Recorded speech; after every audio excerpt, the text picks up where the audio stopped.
एक positive news आई है America की तरफ से, जिसका असर अमेरिकन बाजार पे भी हुआ है, इंडियन बाजार पे भी हो सकता है मंडे को कि अच्छा रहे।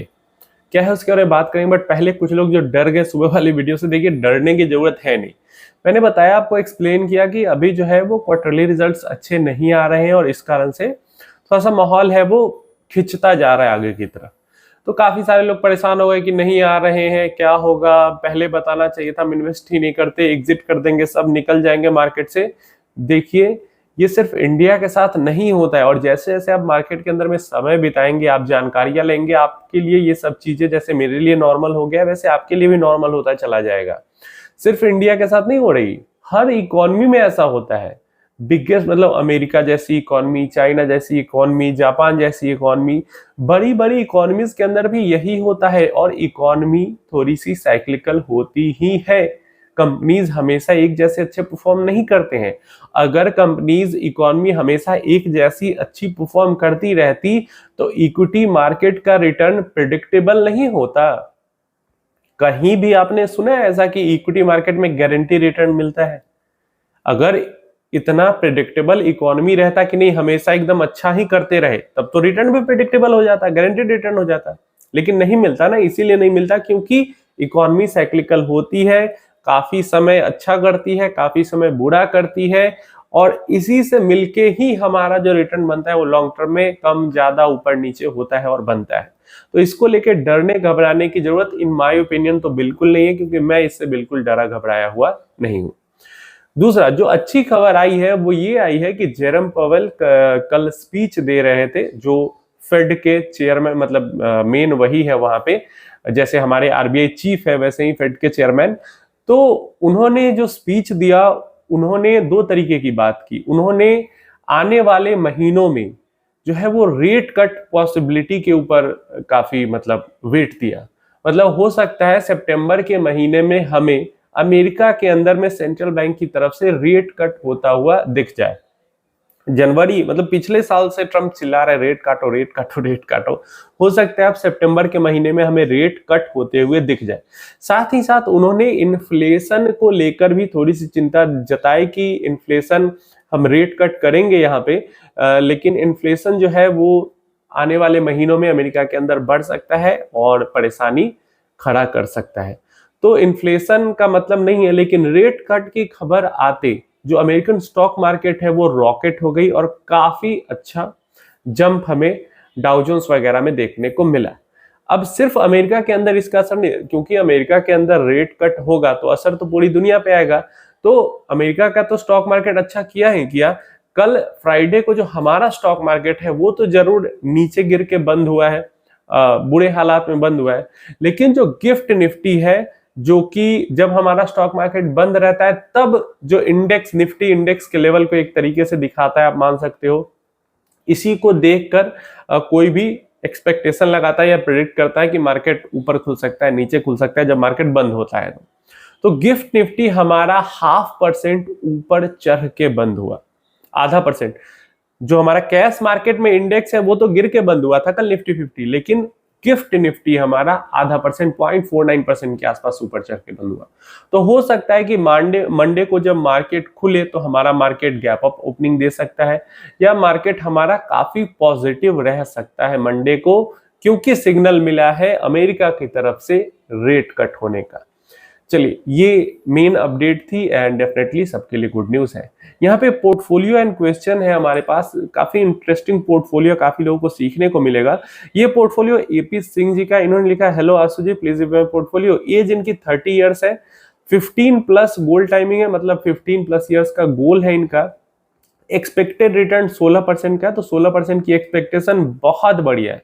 एंड इजीली जो भारत का भविष्य है अगले 25-30 सालों का, 16% से तो ज्यादा रिटर्न मिल जाना चाहिए। गारंटी नहीं है, फिर से मैं बोल दूं, गारंटी नहीं है कि 16% भी मिलेगा, हो सकता है 12-10% ही मिले, लेकिन जो उम्मीदें हैं, एक्सपेक्टेशन है, मैं उनकी बात कर रहा हूं। चलिए 3 गोल है, रिटायरमेंट है, वेल्थ क्रिएट करना है रिटायरमेंट के लिए, चाइल्ड एजुकेशन का अलग गोल है, एंड कार परचेज का अलग गोल है। 3 स्मॉल कैप फंड है, Invesco small cap, Motilal small cap, quant small cap, Edelweiss 150 momentum 50 index fund है, नावी 250 मोमेंटम क्वालिटी 100 जो नावी 250 है वो स्मॉल कैप वाला इनका इंडेक्स आता है, मोमेंटम क्वालिटी, क्योंकि proper momentum index small cap में आता नहीं है। तो क्या चीजें जो है यहाँ पे वो मैं आपको समझाता हूँ, पहले पूरा देख लेते हैं। All are direct fund invested via Angel One, is all funds good according to my goal. And इनको टेंशन है कि नावी का ही सिर्फ फंड, देखिए सिर्फ नावी का नहीं, एक मिराई एसेट का भी ये फंड अवेलेबल है, स्मॉल कैप वाला फंड ऑफ फंड अवेलेबल है, क्योंकि नावी मिराई एसेट का ही ईटीएफ है और इसी ईटीएफ में ये फंड इन्वेस्ट करती है। चलिए कोई बात नहीं, नावी में अगर आप कर रहे हो तो दिक्कत की बात नहीं है। क्यों दिक्कत की बात नहीं है? कि आपको ऐसा लग रहा है कि नावी एएमसी में आगे चल के दिक्कत अगर आ जाएगी, छोटी एएमसी है, नई एएमसी है, तो देखिए हो सकता है नावी एएमसी में दिक्कत आ जाए, इसको लेकर तो कोई गारंटी नहीं है कि नावी एएमसी में दिक्कत नहीं आएगा, लेकिन हमारा पैसा जो नावी म्यूचुअल फंड्स के थ्रू इन्वेस्टेड है मार्केट में, उसको लेकर कोई दिक्कत नहीं आएगी। क्योंकि नावी एएमसी में क्या हो सकता है, या तो नावी एएमसी बिक जाएगी, कोई दूसरा एएमसी इसको खरीद लेगा, अगर नहीं चल पाएगी एएमसी तो भी हमारा फंड सेफ है, उस एएमसी के पास चला जाएगा, या तो किसी दूसरे एएमसी के साथ मर्ज हो जाएगी तो भी हमारा पैसा सेफ है। तीसरा ऑप्शन है कि ये अपने आप को, अपने बिजनेस को बंद करेगी, जो कि न के बराबर इसके चांसेस हैं, न के बराबर इसके चांसेस हैं। क्यों न के बराबर चांसेस हैं? आप याद करो लास्ट आपने किस म्यूचुअल फंड कंपनी का बंद होना, जब भी कोई म्यूचुअल फंड बंद होना चाहती है या लॉस मेकिंग होती है, कोई दूसरा उसको खरीद लेता है या मर्ज हो जाता है, ठीक है। तो बंद होने के चांस न के बराबर, लेकिन फिर भी अगर बंद हो जाती है तो पैसा वापस देकर ही ये अपने जो पूरा प्रोसीजर है अपना वो क्लोज करेंगे, और रातों रात पैसा लेके कोई भाग नहीं सकता है इक्विटी मार्केट से, ये भी आपको पता है। तो इसलिए डरने घबराने की इसको लेकर जरूरत नहीं है। फंड्स को लेकर मुझे थोड़ा सा प्रॉब्लम आपके फंड से जरूर है, जैसे मान लो जैसे स्मॉल कैप फंड है मोमेंटम क्वालिटी वाला, मैं इसको मान लेता हूँ इंडेक्स फंड है, 10 की जरूरत नहीं है, एक भी है, एवरेज रिटर्न इंडेक्स जैसा बनेगा, और एक गोल के लिए मान लो मेरा रिटायरमेंट वेल्थ क्रिएशन का जो गोल है उसके लिए ये स्मॉल कैप 250 इंडेक्स इनफ है। उसके बाद हमारे पास एक 150 मोमेंटम 50 इंडेक्स हो जाता है, ये हमारा चाइल्ड एजुकेशन के गोल के लिए मैंने मान लिया। दो फंड, दो गोल्स को आउट हो गए। अब तीसरा जो हमारा कार परचेज का गोल बच जाता है, यहाँ पे हमारे पास 3 स्मॉल कैप फंड है। क्या कार परचेज का जो गोल है वो भी आपका 15 साल बाद का है? मुझे नहीं लगता ऐसा होगा, हो सकता है 7 से 8 साल बाद हो, मैक्सिमम हो सकता है 5 साल बाद ही हो। तो अगर 8-10 साल बाद का गोल है कार परचेज करने का, तो वहां पे तो ये स्मॉल कैप फंड्स ठीक है, समझ में आते हैं। लेकिन अगर 5 इयर्स के बाद का या 6-7 इयर्स इनफ टाइम है, उसके बाद अगर कार परचेज का गोल है, तो वहां पे फिर स्मॉल कैप के अंदर इन्वेस्टमेंट नहीं करना चाहिए था, इन माय ओपिनियन। 10 साल से ऊपर का है तो ठीक है, लेकिन अगर मान लो अगले 3 से 5 साल में ही गाड़ी खरीदना है आपको, तो फिर वहां पे हाइब्रिड फंड के अंदर इन्वेस्टमेंट जाना चाहिए था।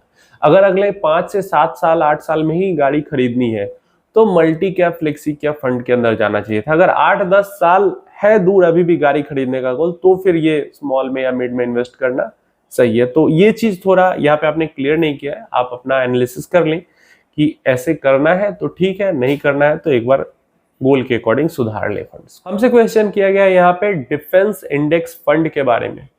डिफेंस इंडेक्स फंड में इन्वेस्टमेंट पे आपका क्या ओपिनियन है, एक डिटेल वीडियो बनाए। देखिए डिटेल वीडियो की इसको लेकर जरूरत नहीं है। डिफेंस फंड कोई खराब, मतलब डिफेंस इंडेक्स सेक्टर थीम की हम बात करते हैं, फंड छोड़ो ईटीएफ छोड़ो, तो डिफेंस थीम कोई खराब थीम तो है नहीं।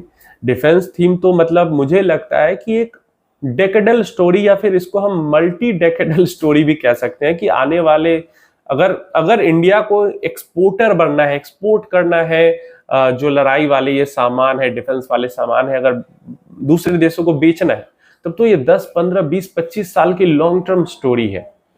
लेकिन मेरा एक ही पॉइंट है बस यहाँ पे, कि अगर ये सेक्टर इतना प्रॉमिसिंग, इतना राइजिंग है, तो हम जो normal small cap, mid cap, flexi cap के अंदर इन्वेस्ट जो करेंगे ना, वहां पे भी कुछ डिफेंस के स्टॉक जो फंड मैनेजर है वो रखेगा, क्योंकि फंड मैनेजर हमसे ज्यादा क्वालिफाइड है, तभी वो वहां पे है, ठीक है।